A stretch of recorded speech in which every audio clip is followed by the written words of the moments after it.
रात्रीचे 11 वाजले होते. मी बघितलं त्या रूममधली लाईट चालू होती. मला विचार आला की एवढ्या उशीरपर्यंत विजय काय करत असेल, म्हणून मी ते बघण्यासाठी त्याच्या घराच्या खिडकीजवळ पोहोचले.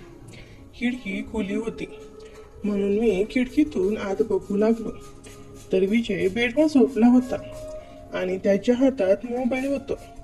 दुसऱ्या हाताने तो जोरजोराने हतबल करत होता. पण मी जे पाहिलं ते खूपच कडक होतं.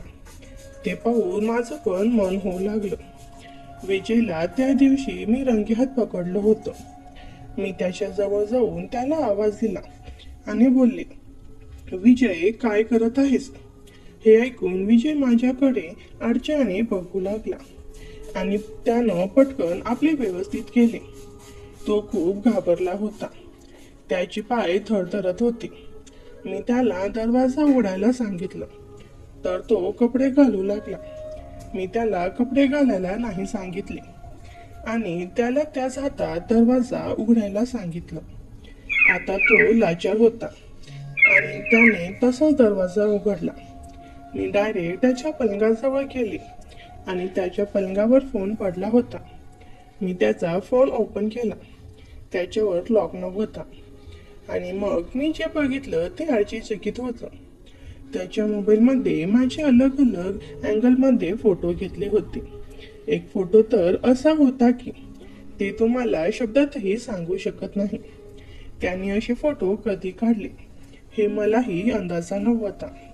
तो लगेच दरवाजाकडे गेला आणि आतून कडी लावून त्याने माझ्यासोबत जे काही केलं ते मी शब्दातही सांगू शकत नाही. नमस्कार मित्रांनो, माझं नाव सोनम. माझं वय 35 वर्ष आहे आणि मी खूप संस्कारी स्त्री आहे आणि मी दिसायला खूपच सुंदर आहे. मी कॉलेजला असताना सगळी मुलं माझ्या पाठमोऱ्या बाजूला खूप घाबरायची आणि आता पण बाहेर गेल्यावर ते झालं आहे. ही कथा 6 महिने आधीची आहे. मागच्या वर्षी आमच्या घरातला नोकर नोकरी सोडून गेला होता.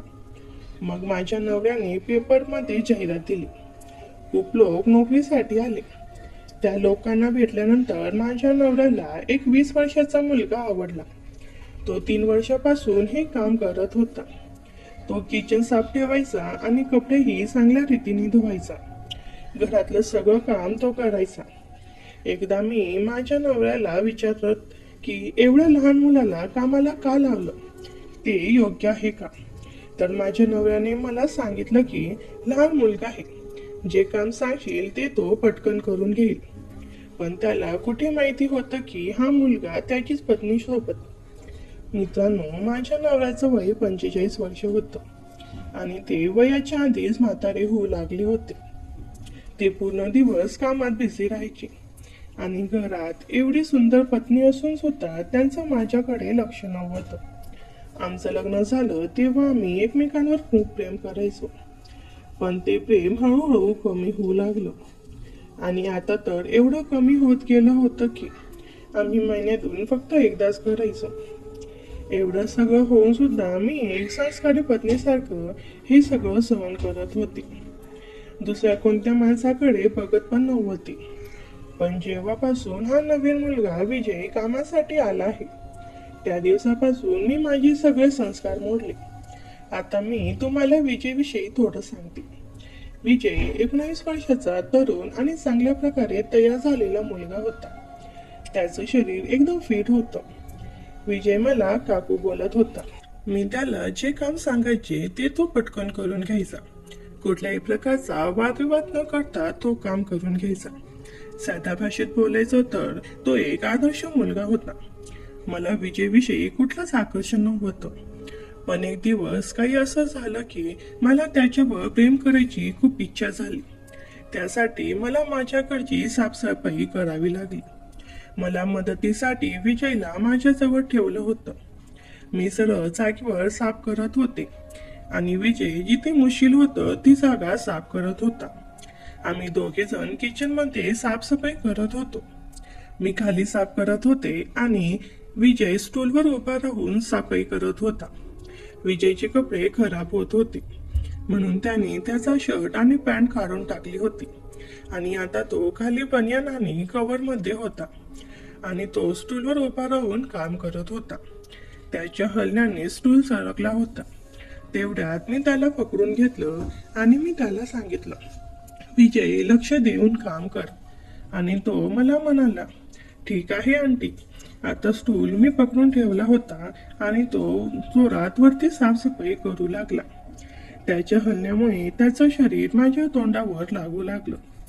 ते बघून माझ्या शरीरात जणू करंटच लागलं. मी आणि माझ्या नवऱ्याने एकमेकांसोबत केव्हा टाइम घालवला असेल मला आठवण पण नाही. मला आता विजयसोबत प्रेम करायचं मन होऊ लागलं आणि माझ्या तोंडावर एक पाण्याचा थेंब पडला. मी वरती बघितलं तर विजयच्या शरीरामधून घामाचा टिपका पडला होता. त्यानंतर मी विजयवर माझ्या शरीराची जादू चालवण्याचं सुरू केलं. माझा श्वास एकदम अडकला. इतक्या जवळ एकदम तरुण ताजं शरीर आणि मी एक विवाहित पण एकटी पडलेली स्त्री. तो वर पोचण्यासाठी हात उंचावर ताणून उभा राहिला आणि स्टूल हलकसं डोकटलं. मी दचकले आणि पटकन त्याच्या कमरेला हात घालून पकडलं. त्या क्षणी माझ्या बोटांच्या टोकाने त्याच्या त्वचेची ऊब अनुभवली. माझं हृदय धडधडू लागलं. मी हळू आवाजात कुजबुजले, विजय, लक्ष देऊन काम कर.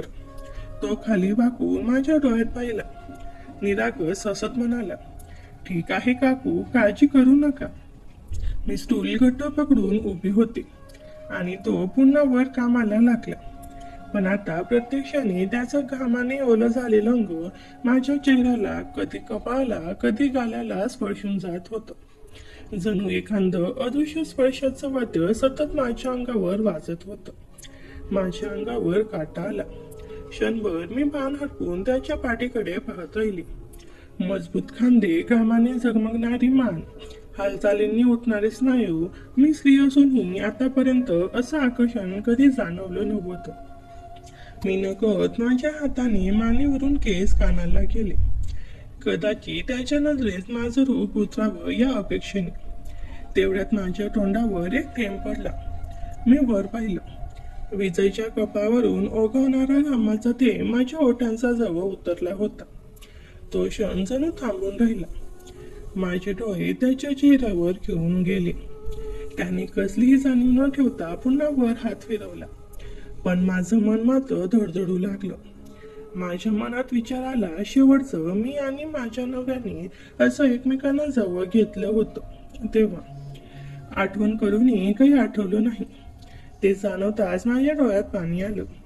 पण पुढच्या क्षणी विजेच्या जवळीकाराने ते पाणी वितळलं आणि मनात नवा ज्वार उसळला. त्या छोट्याशा घामाच्या थेंबाने जणू माझं अंग पेटलं. मी हलके स्टूल पकडून पुढे सरकले.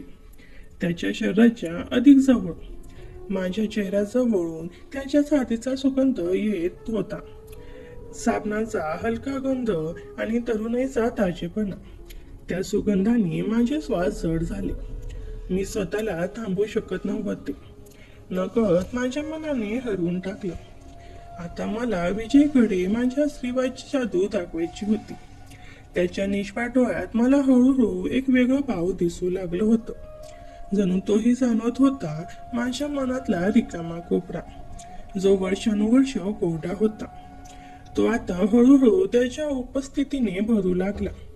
आता किचनमध्ये वारंवार मी त्याच्या जवळ जाण्याचा प्रयत्न करू लागले आणि त्याला स्पर्श करायला लागले. मी त्याला वेगवेगळ्या प्रकारच्या अंगाच्या स्पर्श करत होते, जेणेकरून तो माझ्या रूपाच्या जाळ्यात फसून जाईल. मी खूप प्रयत्न करत होते, पण मी त्याच्या डोळ्यामध्ये माझ्यासाठी प्रेम बघू शकत नव्हते. सुरुवातीला मी थोडी नाराज झाले. मला असं वाटू लागलं की माझ्यात आता ती गोष्ट नाही. पण मग मी विचार केला की मी एवढ्या लवकर त्याला सोडू शकणार नाही. मग त्या दिवशी घरात कोणीच नव्हतं. हवं ते एक वेगळी शांतता पसरली होती. मी अंघोळीला बाथरूममध्ये गेली, पण जाणून बुजून कपडे बाहेर पलंगावर टांगून पाण्याचा गारवा अंगावर येत होता.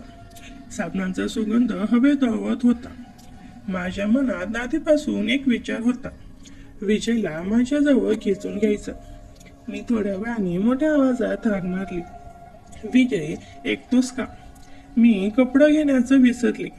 प्लीज कपडे घेऊन देशील का? क्षणभर शांतता पसरली. नंतर त्याचा आवाज आला. कुठे आहेत काकू? मी थोडं हसत म्हणाले. टेबलावर ठेवले आहेत, आणून दे जरा. तो म्हणाला, ठीक आहे काकू. तो माझ्या टेबलाकडे गेला आणि कपडे हातात उचलून घेतला, पण त्यातून माझी कवर खाली पडली. तो पाहून तो चकित झाला. थोड्या वेळात तो कपडे हातात घेऊन बाथरूमच्या बाहेर उभा राहिला. माझं अंग पूर्ण भिजलं होतं. पानांच्या दारांनी माझं शरीर चमकत होतं. मी मुद्दाम चेहऱ्यावर साबण लावला. डोळ्यात थोडा गेला म्हणून मला काही दिसत नव्हतं. त्या क्षणी मी बाथरूमचा दरवाजा अर्धवट उघडला. दार उघडताच विजयची नजर माझ्यावर पडली. तो स्तब्ध झाला. माझ्या अंगावर एकही कपडा नव्हता, फक्त पाण्याच्या थेंबांनी चमकणारी त्वचा आणि साबणाने झाकलेला चेहरा. त्याचे डोळे क्षणभरावर थांबले. खालून वरपर्यंत माझ्या प्रत्येक वळणावर, प्रत्येक थेंबावर फिरत राहिले. त्याचा श्वास जड झाला होता. मी अजूनही डोळे चोळत होते आणि त्याला न दिसल्यामुळे अगदी निस्तार्थपणे उभी राहिली होते. मला जाणवत होतं की त्याची नजर माझ्या अंगावरून हटतच नव्हती. मी हळूच म्हणाले, विजय, माझे कपडे कुठे आहेत? तो दचकला, जणू स्वप्नातून जागा झाला. पटकन कपडे पुढे करत म्हणाला, हा काकू घ्या. मी असून त्याचे कपडे हातातून घेतले आणि म्हणाले, थँक्यू विजय. दार हलकेच बंद केलं, पण आत आल्यावर माझं मन प्रचंड हरलायला लागलं. मी आरशात स्वतःकडे पाहिलं. माझ्या ओल्या केसावरून पाणी टपकत होतं. मनात एक गुप्त आनंद उसळला. मी याच्यापेक्षा जास्त तुला अजून काय दाखवू शकते? स्वतःचे हळूच म्हणाले, आज मी तुला पूर्णपणे माझ्या जाळ्यात ओढलं आहे विजय, आणि आता तू नक्की सुटणार नाहीस. त्या क्षणी मला खात्री पटली होती. विजयच्या डोळ्यातली ती भूक, तो तृप्त न होणारा कटाक्ष, ते सगळं स्पष्ट सांगून जात होतं की तो आता माझ्या मोहातून बाहेर पडणार नाही. आणि मग माझ्या मनात जे विचार आधीपासून रुजले होते तेच प्रत्यक्षात घडायला सुरुवात झाली. दार बंद झालं, पण विजय अजून बाहेर येऊन हल्ला नव्हता. माझं मन जाणवत होतं त्याची नजर अजूनही त्या क्षणात अडकली आहे, पण विचार मात्र विजयवरच होतं. मी ओले केस खांद्यावर टाकले आणि आरशात पाहताना स्वतःची हलकस हसले. विजय, तुझ्या डोळ्यातली भूक स्पष्ट पाहिली. आता तू मला विसरू शकणार नाहीस. बाहेर विजय हळूहळू मागे वळला, पण त्याच्या चेहऱ्यावर अजूनही गोंधळ आणि थोडं अपराधीपण दिसत होतं. त्याचवेळी मनात काहीतरी नवीन उमलत होतं. त्याला आठवत होतं, ओल्या अंगाने, निखळ रूपाने मी त्याच्यासमोर उभी होते आणि त्याला काही बोलायचा शब्द सापडले नव्हते. मी कपडे घालून बाहेर आले तर तो अजूनही हॉलमध्ये थांबलेला होता. त्याचे डोळे माझ्या चेहऱ्याकडे होते, पण त्याच्या नजरेत एक गुप्त चमक दडली होती. मी त्याच्याकडे हसून म्हणाले, काय झालं विजय, एवढा शांत का? तो थोडं घाबरून म्हणाला, नाही काकू, काही नाही, फक्त तुम्ही वेगळ्या दिसत होते आज. मी नकळत जवळ गेले, थोडंसं हसत त्याच्याकडे पाहिलं. वेगळं कसं? तो लगेच काही बोलला नाही, पण त्याच्या नजरेतलं उत्तर मला समजलं होतं. त्याने काही शब्द न वापरता माझ्या मनातलं सत्य उघड केलं होतं. त्या क्षणी आमच्यातलं अंतर खूपच कमी झालं होतं. आम्ही दोघं काहीच बोलत नव्हतो, फक्त एकमेकांच्या डोळ्यात पाहत होतो. त्यांच्या नजरेत आदरही होता, आकर्षणही होतं, आणि माझ्या डोळ्यात एक गुप्त आमंत्रण. तो थोडा मागे सरकला आणि कुजबुजला, काकू, मी आता खोली जातो. मी त्याला हसून मान हलवली, पण माझ्या मनातलं समाधान शब्दात मावत नव्हतं. त्याचा संकोच, त्याची भूक आणि माझा खेळ, सगळं अगदी माझ्या मनासारखं झालं होतं. त्या दिवशी माझा नवरा ऑफिसला गेला होता. घरात फक्त मी आणि विजय होतो. माझं मन आधीपासूनच ठरवून बसलं होतं की आज मी त्याला माझ्या मोहात आणायचं. मी विजयला आवाज दिला, विजय, इकडे ये जरा. तो हॉलमधून धावत आला. काय झालं? मी पलंगावर बसले होते. माझ्या पायाला हात लावून जणू काहीतरी दुखते असा भाव चेहऱ्यावर आणला. मी हलक्या आवाजात म्हणाले, विजय, कालपासून माझ्या पायाला खूप मोज भरली, चालतानाही त्रास होतोय. थोडं तेल लावून मालिश करून देशील का? तो सुरुवातीला थोडा गोंधळला, पण लगेच होकार देत मान हलवली. हो काकू, द्या, मी करतो. मी छोट्याशा बादलीतलं तेल त्याच्या हातात दिलं. विजय खाली बसला, बाटली उघडली आणि माझ्या पायावर हलकेच हात फिरवला. त्याच्या बोटाचा तो पहिला स्पर्श जाणवताच माझ्या अंगावर शहरी उठले. त्याचे हात कोवळे होते, पण त्यात एक वेगळी झोप होती.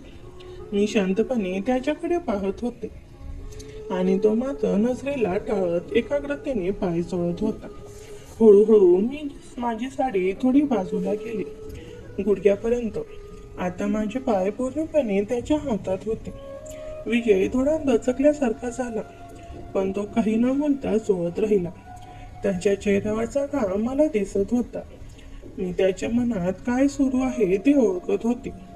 म्हणूनच न कळत मी साडी अजून थोडी वर केली, हळूहळू मांडीपर्यंत. आता त्याचे हातपाय चोळत होते, पण त्याचे डोळे मात्र अनावर होऊन माझ्या उघड्या मांडीकडे वळले. त्याने लगेच नजरेला आटोक्यात आणण्याचा प्रयत्न केला, पण डोळ्यातला चमकाटी मी पकडलीच. मी हलक्या आवाजात हसून म्हणालो, काय झालं विजय, थकलास का? तो पटकन म्हणाला, नाही काकू, काही नाही. मी त्याच्याकडे पाहिलं. माझ्या ओठांवर हलकसं हसू आणि डोळ्यात एक गुप्त क्षण. विजय आता गप्प होता, पण त्याचे हातपाय चोळताना थोडे थरथरत होते. मला त्याच्या मनात उसळणाऱ्या भावना स्पष्ट दिसत होत्या. काही वेळ शांतता पसरली.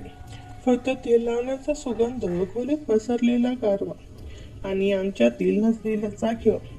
मी हळूच कुजबुजले, खूप छान करतोस विजय. जणू कोणीतरी खूप जवळचा माणूस माझी काळजी घेतोय असं वाटतं. तो काही बोलला नाही, पण त्याच्या डोळ्यात आता लपून न राहिलेला स्नेह आणि आकर्षण दिसत होतं. त्या क्षणी मला खात्री झाली, विजय माझ्या जादूमध्ये अडकला आहे आणि आता माझ्या मनातल्या या नव्या भावनांना दिशा देणं सोपं फक्त माझ्या हातात आहे. आज विजय माझ्याकडे एक वेगळ्या दृष्टीने बघत होता. जेव्हा पण मी त्याच्याकडे बघत होते, तो माझ्याकडेच बघत होता. जेव्हा त्याला समजायचं की मी त्याच्याकडे बघत आहे, तेव्हा तो माझ्यापासून दूर जायचा. असं 2-3 दिवस चालू होतं. त्यानंतर एक दिवस आला ज्या दिवशी तो मला पहिलं सुख देणार होता. मला अचानक रात्री जाग आली आणि मी किचनमध्ये जाऊन पाणी पिऊ लागले. आमच्या घराच्या बाहेर नोकरांसाठी एक छोटंसं घर बनवलं होतं आणि तिथे आता विजय राहत होता. किचनमधून नोकराचं घर बरोबर दिसत होतं आणि पाणी पिता पिता माझं लक्ष त्याच्याकडे घराकडे गेलं. मी बघितलं, त्या रूममधील लाईट चालू होती. मला विचार आला की एवढ्या उशिरापर्यंत विजय काय करत असेल, म्हणून मी ते बघण्यासाठी त्याच्या घराच्या खिडकीजवळ पोचले. खिडकी खुली होती, म्हणून मी खिडकीतून आत बघू लागले. तर विजय बेडवर झोपला होता आणि त्याच्या हातात मोबाईल होता. दुसऱ्या हाताने तो स्वतःला शांत करत होता. विजय त्या दिवशी मी रंगेहात पकडलं होतं. मी त्याच्या जवळ जाऊन त्याला आवाज दिला आणि बोलले, विजय, काय करत आहेस? हे ऐकून विजय माझ्याकडे आरशाने बघू लागला आणि त्यानं पटकन आपले हात व्यवस्थित केले. तो खूप घाबरला होता. त्याचे पाय थरथरत होते. मी त्याला दरवाजा उघडायला सांगितलं, तर तो कपडे घालू लागला. मी त्याला कपडे घालायला नाही सांगितलं आणि त्याला त्याच हातात दरवाजा उघडायला सांगितलं. आता तो लाचार होता आणि त्याने तसा दरवाजा उघडला. मी डायरेक्ट त्याच्या पलंगाजवळ गेले आणि त्याच्या पलंगावर फोन पडला होता. मी त्याचा फोन ओपन केला. त्याच्यावर लॉक नव्हता आणि मग मी जे बघितलं ते आश्चर्यचकित होतं. त्याच्या मोबाईलमध्ये माझं अलग अलग अँगलमध्ये फोटो घेतले होते. एक फोटो तर असा होता की ते तुम्हाला शब्दातही सांगू शकत नाही. त्याने असे फोटो कधी काढला हे मलाही अंदाजा नव्हता. तो मला टार्गेट करत होता. हे बघून मला खूप आनंद झाला, पण मी त्याच्याकडे समजू दिलं नाही आणि मग मी राग होण्याचं नाटक केलं. मी त्याच्याकडे रागाने बघू लागले. त्याच्या चेहऱ्यावर स्पष्ट दिसत होतं. मी काही बोलत नव्हते आणि मी त्याच्याकडेच बघत होते. तेव्हा विजय बोलू लागला, प्लीज काकू, मला माफ करून द्या. माझ्याकडून चूक झाली. मी त्याला बोलू लागले, तुझी खराब नजर आहे माझ्यावर. विजय बोलू लागला, नाही, मी कधी तुमच्याविषयी खरा विचार केला नाही. तुम्ही एवढ्या सुंदर आहात की तुमचा विचार करून माझी गाडी खूप जोरात होते आणि मला खूप मजा येते. मी कधी तुमच्यासोबत काही करायचा विचार केला नाही आणि तुम्हाला स्पर्श करण्याचा पण प्रयत्न केला नाही. हे ऐकून मी त्याच्या जवळ गेले आणि बोलले, हा मी विचार करत आहे, तू माझ्यासोबत हे सगळं कर, मला स्पर्श कर. माझे हे शब्द ऐकून त्याला खूप आनंद झाला. त्याच्या नजरेतून मला हे जाणवत होतं की त्याला हे सगळं करण्याची आतुरता लागली होती. विजय माझ्या शब्दाने पूर्णपणे थक्क झाला होता. त्याच्या डोळ्यात एकाच वेळी भीती, संकोच आणि अनावर आनंद चमकत होता. मी त्याच्या अगदी जवळ उभी होती, इतकी जवळ की त्याचा श्वास माझ्या गालांवर हलकेच लागून जात होता. खोली शांतता पसरली होती, फक्त आमच्या हृदयाची ठोके ऐकू येत होते. मी मुद्दाम त्याच्याकडे नजर रोखून पाहत राहिले. माझ्या डोळ्याचं आमंत्रण त्याला स्पष्ट जाणवत होतं. त्याने थरथरत्या आवाजात कुजबुज केलं, काकू, तुम्ही खरंच असं म्हणताय? मी असं त्यांच्या चेहऱ्यावर नजर फिरवली आणि हळू आवाजात उत्तर दिलं, हो विजय, जे मी म्हणाले तेच खरं आहे. तू माझ्याबद्दल जे विचार करतोस ना, ते आता मी जाणून घेतलं आहे आणि मला ते आवडतं. विजयचा श्वास आणखी जोरात झाला. त्याचे हात अजूनही गुडघ्यांवर घट्ट दाबले होते. मी त्याच्याजवळ आणखी सरकले आणि माझ्या केसांच्या एका पटा त्याच्या गालावर हलक्या स्पर्शाने फिरवली. त्या एका स्पर्शाने त्याच्या अंगभर शहारे उठले. तो अजूनही काही बोलू शकत नव्हता. त्याच्या डोळ्यात हजारो प्रश्न होते, पण त्याच्या ओठांवरून शब्द फुटत नव्हते. मी त्याच्या हातावर माझा हात ठेवला आणि हलकेच दाबत म्हणाले, घाबरू नकोस, मी तुला काही चुकीचं करायला भाग पाडणार नाही. पण आज तू मला जरा वेगळ्या दृष्टीने बघ. जशी नजर तू माझ्या फोटोमध्ये ठेवली होतीस, तशी नजर समोर ठेव. हे ऐकताच विजयने थोडं धैर्य ऐकवलं. त्याने थरथरत्या नजरेने माझ्याकडे पाहिलं. त्याच्या डोळ्यातला तो लपवलेला मोह आता उघड झाला होता. मी नकळत साडीचा पदर थोडा बाजूला सारला, ज्यामुळे माझा गळा आणि खांद्याचा भाग कधी खुलून दिसत लागला. विजयचे डोळे तिथे जडले. मी हसून विचारलं, काय रे विजय, आता तरी सांगशील का, इतके फोटो का काढलेस माझे? तो थोडा ओशावून म्हणाला, काकू, मला काही कळत नव्हतं. तुम्ही दिसलात की मनात नियंत्रण सुटायचं, म्हणून नकळत फोटो घेतले. मी त्याच्याजवळ आणखी झुकले. त्याच्या कानाजवळ हलक्या आवाजात कुजबुजली, आणि ते फोटो बघून काय करायचं?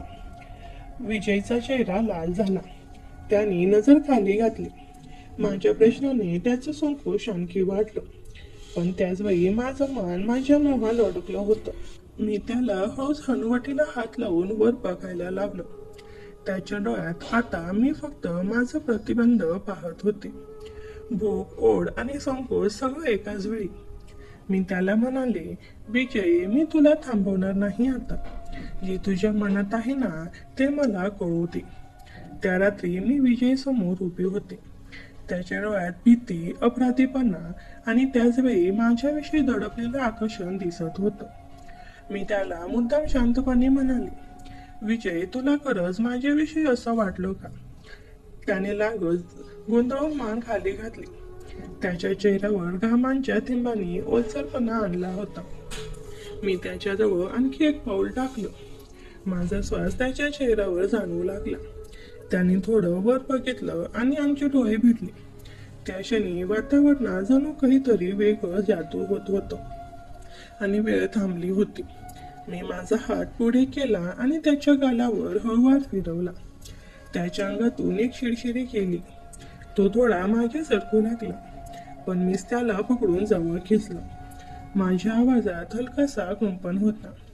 पळायचं नाही विजय, आज मला तुझ्या डोळ्यातलं खरं पाहायचं आहे. तो निशब्द झाला. तो खूप घाबरला होता. मी हळूहळू माझी बोट त्याच्या हातावर ठेवली. त्याचा हात थरथरत होता. मी त्याला पकडून माझ्या कमरेवर ठेवला. त्याच्या बोटांनी अनायासे घट्ट होतंय तसं मला जाणवलं. खोलीत फक्त शांतता आणि आमचा श्वासांचा आवाज होता. खिडकीतून येणाऱ्या मंद चंद्रप्रकाशाने वातावरण अजून मोहक केलं होतं.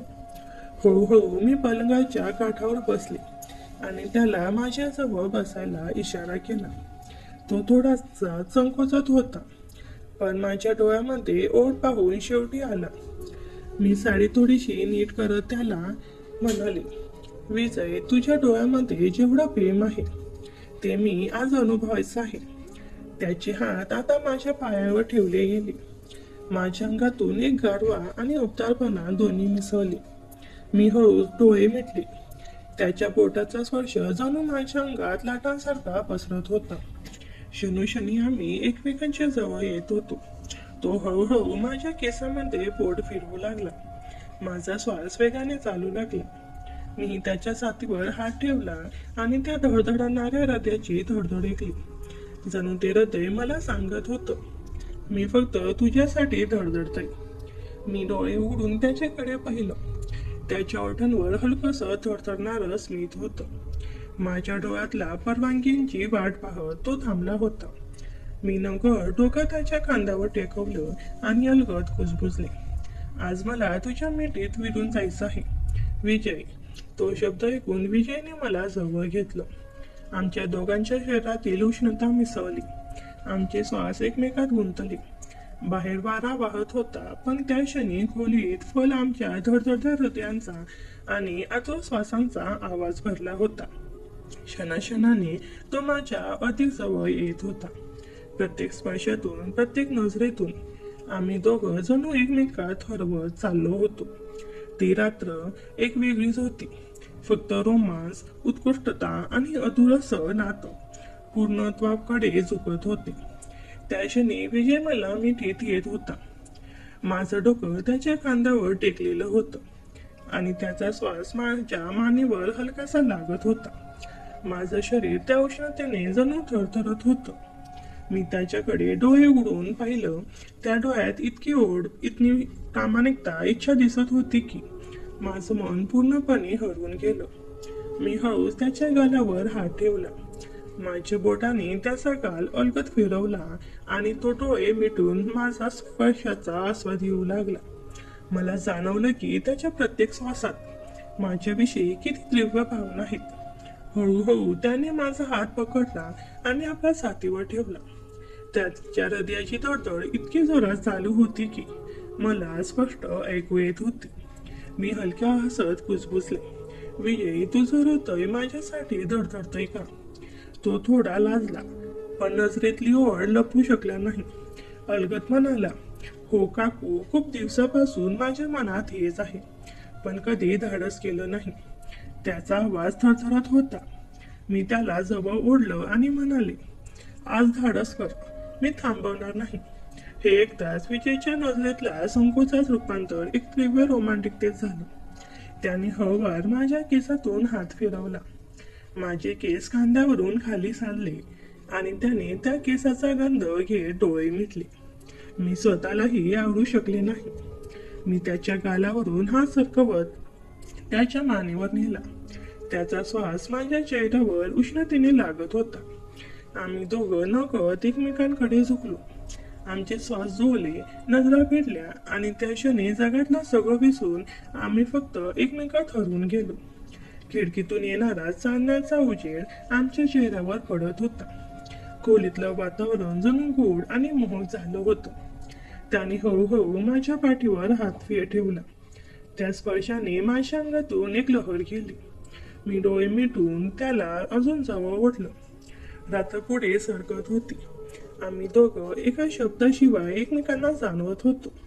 नजरेतून, स्पर्शातून, श्वासातून प्रत्येक क्षण अधिक उत्कृष्ट, अधिक गोड, अधिक रोमॅन्टिक होत चालला. माझ्या मनात एकच विचार घोळत होता, ही रात्र कधी संपूच नाही. त्या रात्रीपासून विजय आणि माझं नातं बदललं होतं. आता वेळ मिळेल तसं आम्हा नजरेतून, स्पर्शातून, जोड्या भेटीमधून रोमांस करत होतो. दिवसा घरात काम, लोक, संसार यामध्ये व्यस्तता असली तरी मन मात्र सतत एकमेकांकडे धाव घेत होतं.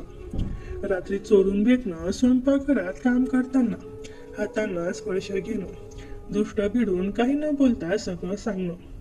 आमच्या आयुष्यात एक गोड गुपित फुललं होतं. असं काही दिवस चाललं.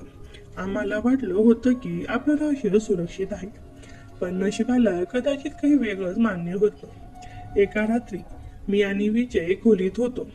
खिडकी उघडी होती. चंद्रप्रकाशाने खोली उजवली होती. आम्ही एकमेकात हरवून गेलो होतो. त्या दिवसानंतर आम्हाला याची सवयच पडली. मी कधीही त्याला नोकरप्रमाणे समजत नव्हते, पण एके दिवशी जे घडलं ते खूप भयंकर होतं. आम्ही सुंदर वेळचा अनुभव घेत असताना अचानक दार उघडलं. समोर पाहिलं तर माझा नवरा उभा होता. त्याच्या डोळ्यात राग, वेदना आणि विश्वासघाताचं दुःख एकदम उमटलं. त्याने काही बोललं नाही, फक्त आमच्याकडे पाहिलं. माझ्या हृदयात धडधड वाढली. मी काही बोलण्याचा प्रयत्न केला, पण शब्द गळ्यापाशी अडकवले. विजय निशब्द उभा राहिला. काही क्षण शांतता होती. मग तो हळूच म्हणाला, तू जे निवडलंस ते मला मान्य नाही, पण मी जबरदस्ती करणार नाही. मित्रांनो, पुढचा भाग मी पुढच्या व्हिडिओमध्ये सांगणार आहे, कारण व्हिडिओ खूप मोठा झाला आहे. त्यासाठी आपल्या चॅनलला सबस्क्राईब करून ठेवा. धन्यवाद.